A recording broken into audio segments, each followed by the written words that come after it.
Gary Lineker was embroiled in a social media storm after the sports pundit was believed to have breached BBC's impartiality rules. Gary Lineker made headlines after he was reprimanded by the BBC when he responded on Twitter to a video by the Home Office on the UK's stance on migration. Home Secretary Suella Braverman unveiled the government's plans to stop migrants crossing the channel on small boats, which was met with widespread furore, most notably from Gary. The sports presenter was later asked to step back from his hosting duties on Match of the Day, sparking a row with the BBC over impartiality and the use of social media. The 62-year-old has now revealed his 3 golden rules before taking to Twitter. I have 3 rules. I never tweet if I've been drinking, I never tweet if I'm angry, and I always read the tweet back before hitting send, Gary told Alistair Campbell for Men's Health UK as part of their Talking Head series.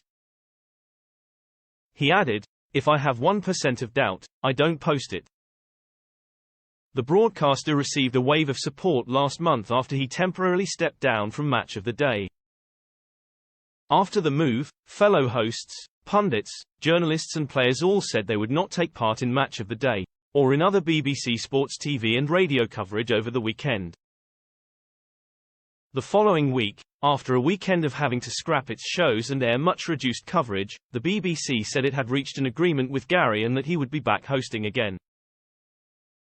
It comes after the former professional footballer compared the language used to launch a new government asylum seeker policy with 1930s Germany on Twitter.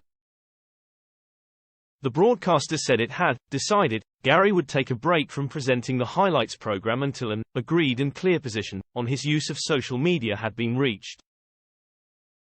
The BBC says that it is committed to achieving due impartiality in all its output, describing it as fundamental to our reputation, our values and the trust of audiences. The corporation's guidelines state that the impartiality must be adequate and appropriate to the output, taking account of the subject and nature of the content, the likely audience expectation and any signposting that may influence that expectation.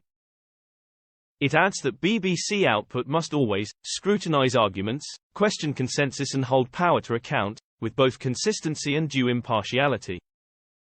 Addressing the corporation's social media guidelines, Gary told the same publication he had agreed to them, but he never implied he would stop talking about 2 subjects, climate change and refugees. I wasn't prepared to back down on that, especially as I felt and still feel that what I tweeted was fair and true. I wasn't abusive, I wasn't saying she, Suella Braverman, was a Nazi, he commented. I talked about the use of words like invasion, and swarms, and criminals, and rapists, which I think we should be very careful about because it has real-life consequences.